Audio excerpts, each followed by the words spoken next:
So what's up guys, kumpletuhin na natin yung vlog from Davao to Samal, on board Bachelor Express 4374. So ito nga pala guys, binidyo ko yung ticket ko, which is 100 pesos. Kung full po yan guys, nasa 120. So ito po yung hitsura ng ating FB4J na Crius ng Bachelor Express, bus number 4374. Pero hawak po ito ng Mindanao Star, ika nga. So nandito kami ngayon sa Samco Building, yung dating Island City Express na managed ng mga banggayan or holiday, ika nga, holiday bus, holiday taxi. So paalis na po kami nito sa Island City Express Terminal.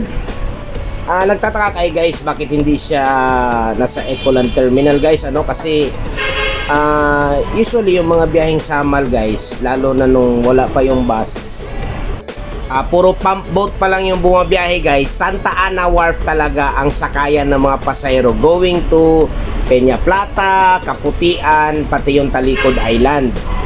So nung nag-venture ang mga banggayan sa Samal, kasi meron nga silang sariling ferry nila, which is the May West Ferry, sinubukan din po nila na magpasada ng bus, which is Island City Express. By 2018, nabenta po yung bus company to the Yansun Group of Bus Companies. Niretain lang din po yung pangalan into Island City Express. So nandito na po tayo ngayon sa Leon Garcia Street, parte pa rin yan ng Davao City. Gawin ko nga pala itong either 2 or 3 parts mga guys, kasi medyo malaki yung capacity ng ating video.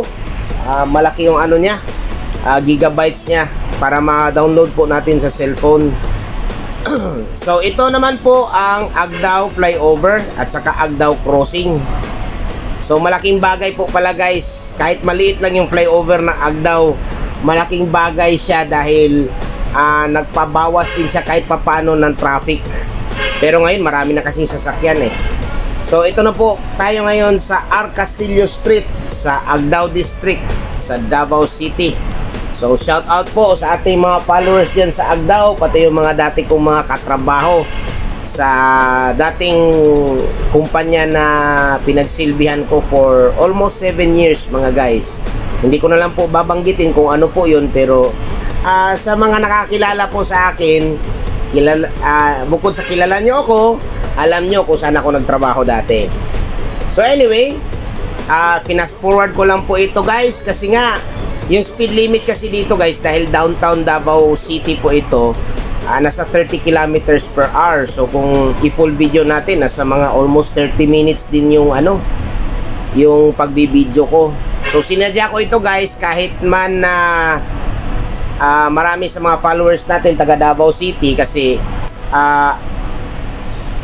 pinapakita ko lang kung gaano kahaba yung biyahe ng bus from Davao to Barangay Kaputian in Samal. Dagdag kaalaman lang mga guys, ang first trip pala ng Island City Express, magkabilaan yan sa Samal, sa Kaputian, and dito sa Samco Building sa R. Castillo, nagsisimula sila ng alas 6 ng umaga at nagtatapos ng alas 6 din ng gabi. So hindi po siya 24 hours mga guys. Yung 24 hours lang po, sa pagkakaalam ko, is yung ferry or yung barge na tinatawag ng mga taga rito. Kasi nga, ewan ko ba bakit tawag nila barge. Mukha sigurong korteng barge, kasi sa amin lang, kasi ako ship spotter din ako. Yung barge kasi guys, wala kasi yun siyang makina, at saka medyo may pagka-flat lang siya na hitsura or squarish na type of floating vessel. Hindi kagaya sa ferry, nag-a-accommodate din siya ng pasahero at saka rolling cargo, at dimotor siya, may makina. So nandito na po tayo sa Crossing Jerome. Oy, shout out yan sa mga taga Jerome guys Kilala nyo na kung sino kayo.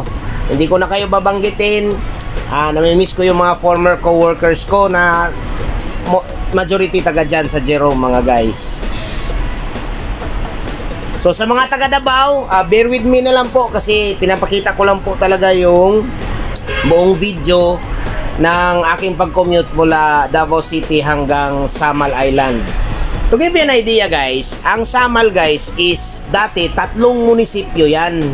Munisipyo ng Babac, munisipyo ng Peña Plata, munisipyo ng Kaputian. Samal Island yung tinutukoy ko guys ha.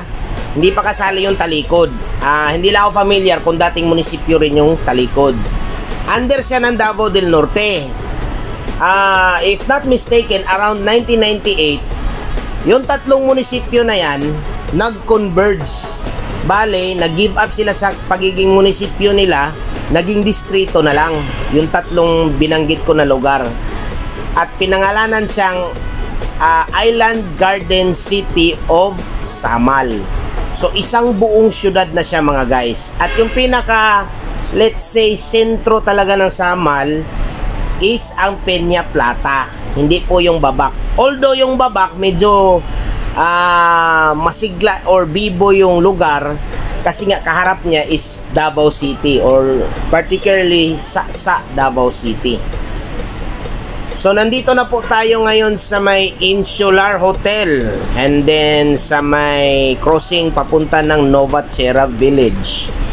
At saka guys, nung 90s pala, early 80s or early 90s, merong mga city bus na nagpo-fly din dito sa Davao City like dyan sa binanggit ko, itong Novatierra. Meron yung tinatawag na Little Giant Bus or LG Bus. Meron din yung Anil Transport, papunta naman po yun ng Doña Pilar. Sa ngayon, wala na po yung Little Giant, nandyan naman yung Anil pero under na rin ng management ng Davao Metro Shuttle. At focused po sila sa southern routes like Kalinan and Catalunan Grande. Pero ika nga, meron naman plano ang Davao City, hopefully hindi na drawing, yung tinatawag na HPBS. So the city buses will have a comeback. And I think, if not mistaken, gobyerno na po ang magmamanage ng city buses dito sa Davao. Ayoko naman sana makialam guys, pero mas maganda sana kung nagkaroon ng mga cooperative, yung mga jeepney drivers and operators, and mag-operate din sana sila ng city bus. I think meron namang kakayanin naman nila yung pagmamanage guys Ang ano lang yan is cooperation lang talaga between the members, and then ayusin lang talaga nila pag-manage ng transport company. Kasi cooperative nga bawal na yung single proprietorship. O pwede naman corporation, pero kasi ang corporation limited lang yun guys So nandito na po tayo ngayon sa kilometer 10 sa Sasa, Davao City. Malapit na po tayo sa Port of Davao. So dati, mga 90s din and early 2000s, merong mga passenger vessels dyan guys, like Super Ferry, Sulpicio Lines, William Lines, Negros Navigation, papunta po ng Manila, Iloilo, Cebu. Ngayon po, binabalik na po yung passenger ferry service via Tugo, Davao to Manila, and General Santos and Iloilo na biyahe. So once a week. So tinatry po nila i-revive yun guys. Mas maganda yun sa ating mga pasaheros na marami yung bagahe. So ask na lang po kayo sa website ng Tugo or sa booking office nila for more inquiries about sa pamasahe. And papasok na po tayo ng May West Ferry Wharf. Ito po yung private port ng mga banggayan papunta po ng Samal.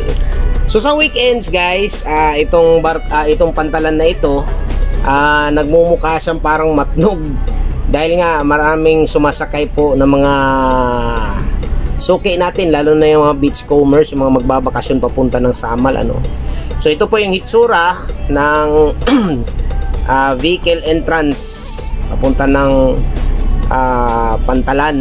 So doon po yung parang toll booth na yun guys, doon magbabayad yung conductor natin ng pamasahe ng ferry. So with this conjunction guys, wala pong binabayarang per head ang pasahero dyan kasi all in na po yung bayad ng barge or ferry. Kaya medyo may kamahalan talaga sa pamasahe kasi syempre babawi din ng kumpanya sa bayad ng ferry. So papasok na po tayo sa isa sa mga ferry ng May West. Kung makikita nyo guys, Davao build lang itong barko na to. At saka yung mismong platform or yung deck ng barko, yung car deck nya, gawang asfalto ba ito o simento? Pero manipis lang siya guys. Majority bakal talaga yan. So yan, may pinakita ako na video guys, isang barko galing China. Ayan yung hitsura guys pag naglo-load sila ng mga brand new na sasakyan. Ganyan po ang hitsura pag nakapatong na po sa barko. So expect guys ng mga bus, mga truck, mga sasakyan, ganyan po ang hitsura. Kung hindi containerized kasi bulk carrier yun. At nandito na po tayo sa Kinawitnon Wharf. So private port din ito ng May West sa Samal. So ikakat ko muna itong video na ito guys kasi medyo malaki kasi yung kakainin niyang memory at saka matagal ma-upload sa YouTube. So stay tuned po sa part 2 nitong video na ito, from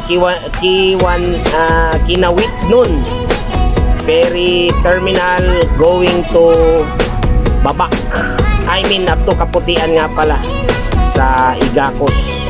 So stay tuned lang po mga guys sa ating video from Davao to Kaputian in Highland Garden City of Samal, brought to you by Permingan Archives.